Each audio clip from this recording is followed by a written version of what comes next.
കഴിഞ്ഞ ദിവസങ്ങളിലൊക്കെ വലിയ വിവാദമായ ഒരു കേസായിരുന്നു രാഹുൽ ഈശ്വറിൻ്റേത്. രാഹുൽ മാങ്കൂട്ടത്തിനെതിരെ, അതായത് പാലക്കാട് MLA-ക്കെതിരെ ശബ്ദമുയർത്തിയതിൻ്റെ പേരിലായിരുന്നു അദ്ദേഹത്തിന് ഈ ജയിലിലടക്കം കിടക്കേണ്ട ഒരു അവസ്ഥ വന്നിരുന്നത്. നിരാഹാര സമരത്തിലായിരുന്നു. ഇപ്പോഴും നിരാഹാര സമരം തുടരുകയാണ്. അദ്ദേഹത്തെ കസ്റ്റഡിയിൽ വാങ്ങണമെന്ന് ആവശ്യപ്പെട്ടുകൊണ്ട് ഇപ്പോൾ കോടതിയിലേക്ക്, അതായത് തിരുവനന്തപുരം ജില്ലാ കോടതിയിലേക്ക് കൊണ്ടുവരുന്നതിൻ്റെ ദൃശ്യങ്ങളാണ് കാണുന്നത്. അദ്ദേഹത്തിൻ്റെ ഭാര്യ ദീപയാണ് ഇപ്പോൾ നമ്മളോടൊപ്പം പ്രതികരിക്കുന്നത്.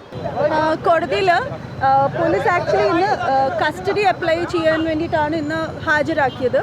ഇപ്പോൾ 3 ദിവസത്തെ കസ്റ്റഡിയാണ് ചോദിച്ചിരിക്കുന്നത്. 3 ദിവസത്തെ കസ്റ്റഡി എല്ലാ ഡിവൈസസ് എല്ലാം പരിശോധിക്കാനും ഓഫീസൊക്കെ പരിശോധിക്കാനും എന്നൊക്കെയാണ് പറഞ്ഞ് ചോദിച്ചത്.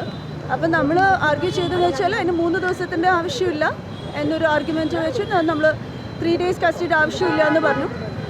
അവർ പറയുന്നത് ഇനി പബ്ലിഷ് ചെയ്യാത്ത വീഡിയോസ് ഉണ്ടാവുമോ എന്നൊക്കെ നോക്കാനൊക്കെയാണ്. എനിക്ക് തോന്നുന്നില്ല അതൊന്നും വാലിഡ് ആണെന്ന്. എന്തായാലും കോടതി പറഞ്ഞു ഒരു 1 day കസ്റ്റഡി, നാളെ വൈകിട്ട് 5 മണി വരെ. അപ്പോൾ ഇന്നും നാളെ 2 days, നാളെ വൈകിട്ട് 5 മണി വരെ കസ്റ്റഡി എന്ന് പറഞ്ഞു. ഇല്ല, ജാമ്യാപേക്ഷ നമ്മൾ ഇനി മൂവ് ചെയ്യല്ലേ ഉള്ളൂ. ഇനിയിപ്പോൾ നമ്മൾ നാളെ വൈകുന്നേരം വരെ കസ്റ്റഡി അല്ലേ, അപ്പോൾ ഇനി അത് മറ്റന്നാൾ മൂവ് ചെയ്ത് എടുക്കാമെന്നുള്ള. അല്ല, വെള്ളിയാഴ്ച ആയിരിക്കും മിക്കവാറും വെള്ളിയാഴ്ച ആയിരിക്കും. നാളെ വൈകിട്ട് 5 മണി വരെയല്ലേ ഇത്. അപ്പോൾ ഇന്ന് തന്നെ മൂവ് ചെയ്യും. ഫ്രൈഡേ എടുക്കാം. നിരാഹാരം തുടരുകയാണ്. ഫുഡും വാട്ടറും രണ്ടും ഇൻടേക്ക് ഇല്ല, വെള്ളവും ആഹാരവും കഴിക്കുന്നില്ല.